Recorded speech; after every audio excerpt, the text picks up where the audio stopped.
It was dark and gloomy in the wet forest, the rain only just now receding, away from any known civilization. Crickets chirping all around in the night.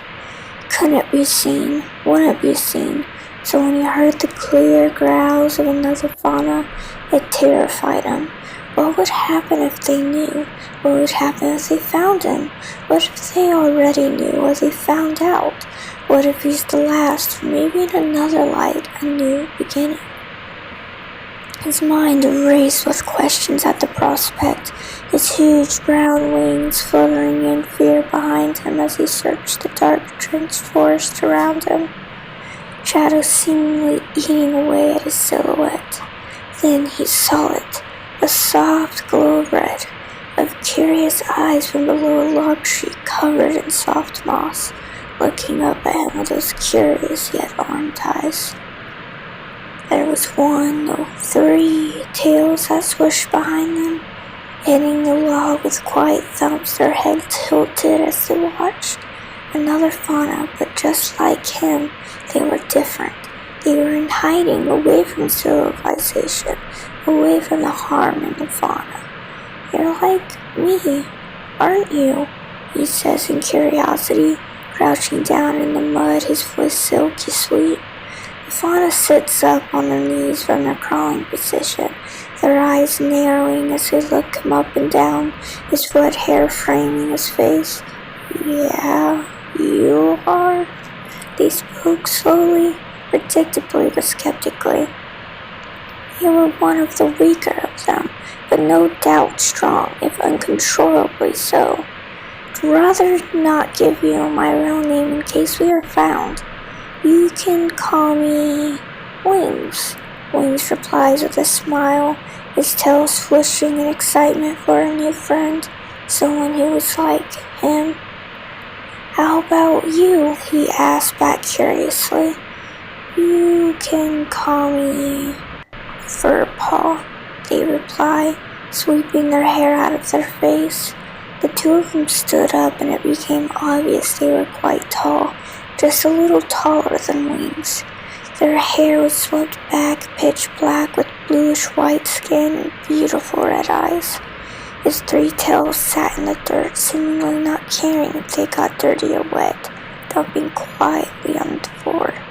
Unlike Wings' tail, which was off the ground by a few centimeters, not that it mattered since it was the same color as the brown mud. Furpaw took a small, cautious step closer to Wings, seemingly trying to gather his scent.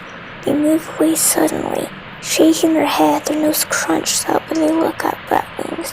An acceptance. "It's nice to meet you," he says quietly. The species was known to have 3 different personalities, with a dominant, though Wings couldn't tell if this was his dominant one or not, and out of curiosity, he couldn't help but ask, "What kind of personalities do you have?"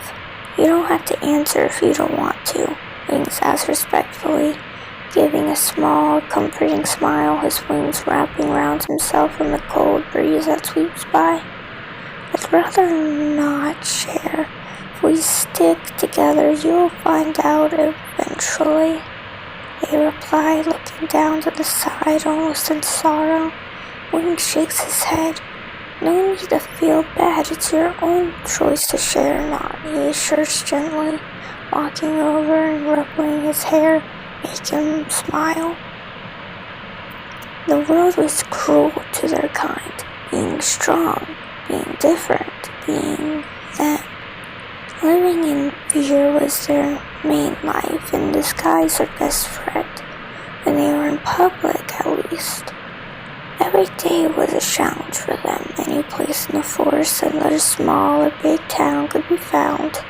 Watching out for vehicles, maneuvering around the trees, fauna exploring, wild animals, and much, much more. It was difficult, but it was what they knew. How long had it been? When will they be accepted again? Were they forgotten, or were they considered myth?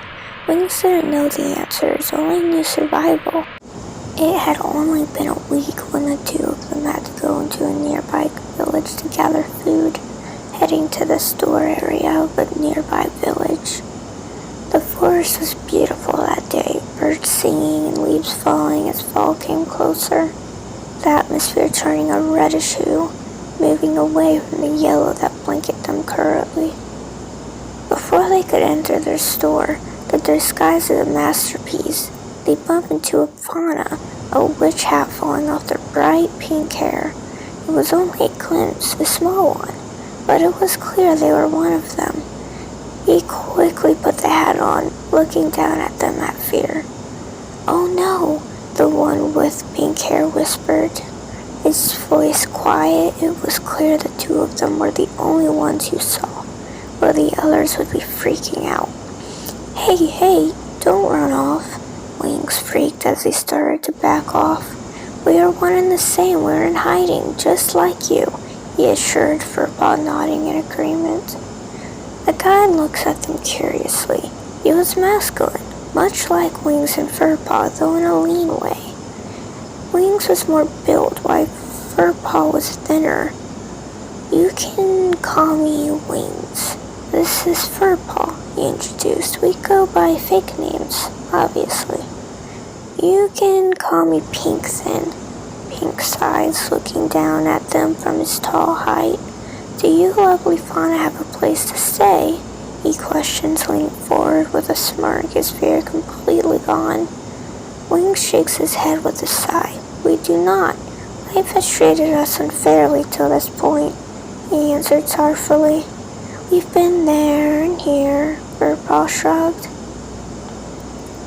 Pink stands up straight, his hands moving behind his head in nonchalance. "How about you come to my place?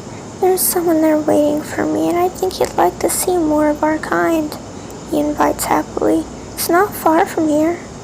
Furpaw's eyes narrow in skepticism, though Wings happily nods. "We'd love to," he says cheerfully, his energy opposite of Furpaw's.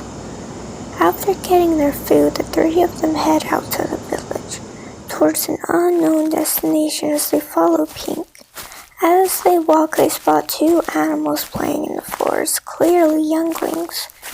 Pink raises his palm as a signal to stop, and they all halt and crouch. It's a demon and angel cub playing. Pink purrs, watching as the two furry animals playing, parents nowhere to be seen. "I've heard they aren't aggressive," Wings replies in curiosity. "Best to let them be. It's a nice sight, but if their parents are around, we might get hurt." Wings chuckles awkwardly. The two others nod in agreement, letting the adorable sight go as they continue to follow Pink. They eventually find their way to the place Pink leads them to. It was a beautiful cabin, centuries old and covered in moss and fern. Despite being old, it was sturdy, the door not even creaking when it opens to go inside. The inside was just as beautiful and gently cleaned. To the left was a small table and 3 seats, one filled by another fauna. Their many tails wrapped around their torso to keep them warm. They look over at the other 3, curiosity in their eyes. "New friends?" he suddenly shouts in excitement, getting up from the chair and running over to them, taking Wings' hand in his own. "This is so amazing!" "Nice to meet you. What should we call you?" Wings smiles, Furpaw giving a small wave. "Call me Nine," he purrs, looking over at Furpaw. "And y'all?" "I'm Furpaw. This is Wings," Furpaw introduced. "It's getting late. We should all head to bed. There's some extra hay in the back you can use," Pink explains with a smile, gesturing to the back with his tail.